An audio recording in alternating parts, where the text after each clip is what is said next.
And a simple strategic error sink the season of a 7-time world champion? Ferrari has just recognized an awkward truth that could change the immediate future of Lewis Hamilton. But is it too late to reverse the damage? For years, Lewis Hamilton was synonymous with Mercedes, not only for championships, records, or podiums, but for identity, stability, and mutual understanding that existed between the British pilot and his team.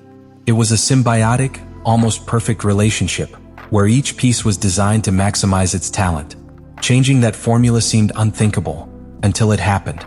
Hamilton decided to close his historic stage with Mercedes to embark on a new mission, return the glory to Ferrari.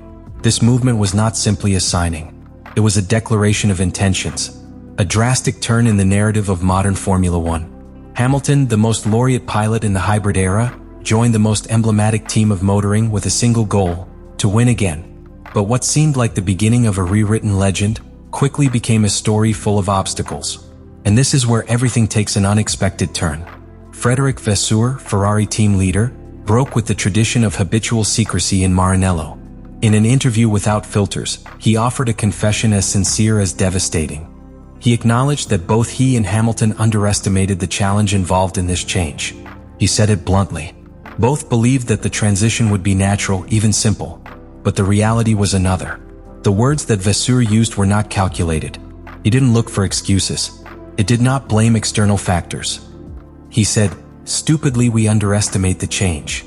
It is an admission of resounding guilt, a sample that what is happening with Hamilton is not the result of a bad passing streak. It is a direct consequence of poorly calculated decisions. Vasseur and Hamilton thought that the British experience would be enough to quickly absorb the new context. But what they found was a system that spoke a different language, a language that Hamilton himself is still trying to translate, and that has generated a dangerous disconnection between pilot and car, between pilot and equipment, and above all, between pilot and results. What Vasseur revealed in his statements was not simply an unfortunate phrase. It was the confirmation that Ferrari failed in his initial diagnosis, and that erroneous diagnosis dragged a series of decisions that today weigh as a slab about the performance of Hamilton and the team as a whole.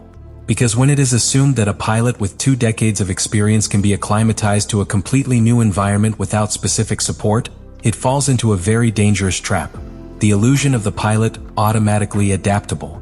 The error is not in Hamilton's ability. It is in the absence of a realistic plan for its integration. Ferrari apparently thought it was enough to give him a competitive car and a competent technical team. But he forgot that a change of team at this level is not just a technical change. It is an emotional, cultural, and psychological change. It is as if a virtuous pianist changed the instrument, the score, the acoustics of the theater, and, in addition, you asked him to touch as if nothing had changed. In other words, Ferrari not only underestimated change, he also underestimated what means supporting a pilot who arrives with a backpack full of experience, but also deeply rooted habits. And when the environment does not accompany that change, talent by itself does not reach. If the lack of cultural and emotional integration already represented a significant barrier for Lewis Hamilton and Ferrari, the purely mechanical aspects finished sealing what has so far been a transition full of frustrations. Because when a pilot such as Hamilton cannot trust his environment or his work tool, performance becomes a battle uphill in each track session. From the first moment, it was clear that the SF25 was not a built car thinking about Hamilton. Ferrari developed the car with a new rear suspension architecture type pull rod, a solution that in theory should improve the behavior of the car in rapid curves and allow a better weight distribution. However, in practice, this suspension has turned out to be the chassis Achilles heel, a design with a defect of origin, a structural weakness that not only compromises performance, but also the pilot's confidence. The rear suspension of the SF25 has proven to generate unstable behavior as rear tires reach high temperatures. This phenomenon causes constant oscillations on the rear axle, forcing the pilot to modify its instinctive trace in full curve to avoid losing control of the car. This type of erratic behavior is lethal for the confidence of a pilot, especially for someone like Hamilton who builds his performance on absolute precision at the entrance and exit of curve. But the problems do not stop there. The front suspension, also redesigned under a pull rod scheme, has introduced new complexities, especially in high-speed curves. According to testimonies of Charles Leclerc, the hydraulic-assisted steering system does not deliver the necessary sensitivity when the car is subjected to extreme lateral loads. This means that both Leclerc and Hamilton must correct the car in full support, which increases mental wear by return and reduces the ability to attack the boundaries of confidence. And if the suspension and direction were already a complicated combination, the braking system ends up closing the disaster circle. Ferrari has opted for an updated Brembo system that includes new albums and pills, but also a motor braking map that radically differs from that used by Hamilton and Mercedes. They're the British used carbon industry systems, with much more predictable feedback under extreme conditions. Here, in Ferrari, he has failed to replicate that feeling, which has resulted in blockages, track departures and errors such as the inexplicable spin during the sprint classification in Belgium. What most attracts attention is that Hamilton has had to completely readjust its braking technique. Not only because of the Brembo brakes itself, but for how they interact with the rest of the car, the aerodynamic balance, braking electronics, the distribution of weights, and the aforementioned suspension. The entire braking ecosystem responds differently.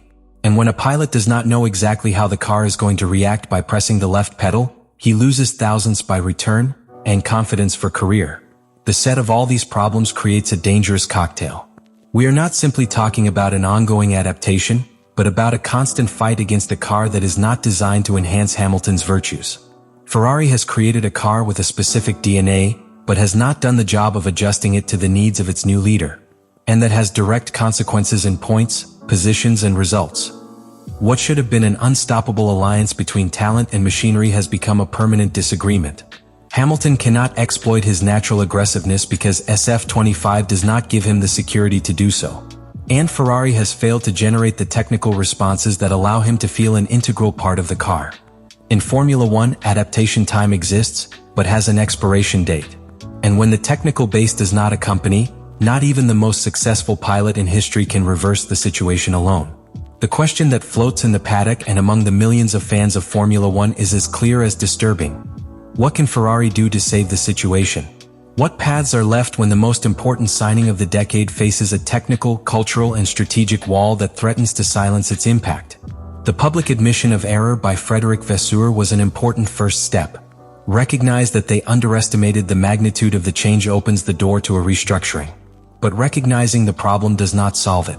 The next step is as complex as it is urgent. Redesign the internal approach of the team to be aligned, not only with Lewis Hamilton's pilot style, but also with its way of working, its technical language, and its way of building a relationship with the car. Because Ferrari does not simply need a competitive pilot. You need a leader. And Hamilton cannot exercise that leadership if the system does not give you tools. This implies making deep modifications. We talk about adjustments in the technical direction, changes in those responsible for tuning, and greater opening to the methods that have accompanied Hamilton during their golden years in Mercedes.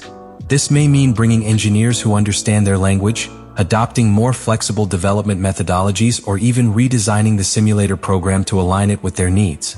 But in addition to the structural aspect, Ferrari must decide if he is willing to modify the DNA of his car. The SF25 was designed with a logic of continuity with respect to its predecessors, but without specifically contemplating the arrival of Hamilton. If you really want Lewis to shine, they will have to make concessions in design philosophy. It is not enough with small corrections. We are talking about redesign key elements of the suspension, braking electronics, the assisted steering system, and the engine mapping. From the pilot's point of view, Hamilton has proven willing to change. He has adjusted his driving style, has reformulated his technical approach, and has given signs that he is committed to the long-term project. But he also has its limits. He cannot drag the whole team on his shoulders, especially when his immediate environment still struggles to understand how to work with him. The seven-time champion has been clear. He wants to collaborate in the development of the power unit of 2026. But to get there with real possibilities to compete, he needs 2025 to be a year of constructive transition, not permanent wear. The opportunity still exists, but it is a window that closes quickly. Ferrari has one of the best pilots in history in his hands. The question is whether they will be able to accompany it with the car, the decisions, and the culture you need. Because if they do not, they will not only be losing races, they will be wasting an era that could be legendary. What we are witnessing Ferrari and Lewis Hamilton is not simply a failed adaptation story. It is a warning. It is a mirror that reflects what happens when even the largest institutions underestimate human and technical nuances that define success in Formula One. And more importantly, what do you think Ferrari should do right now to change the course? Is it possible to transform this crisis into an opportunity for real evolution? Or are we condemned to revive the same mistakes of the past with different name? I invite you to leave your opinion in the comments. Do you think Hamilton and Ferrari can turn this situation around? Or are we witnessing one of the greatest lost opportunities of the modern era?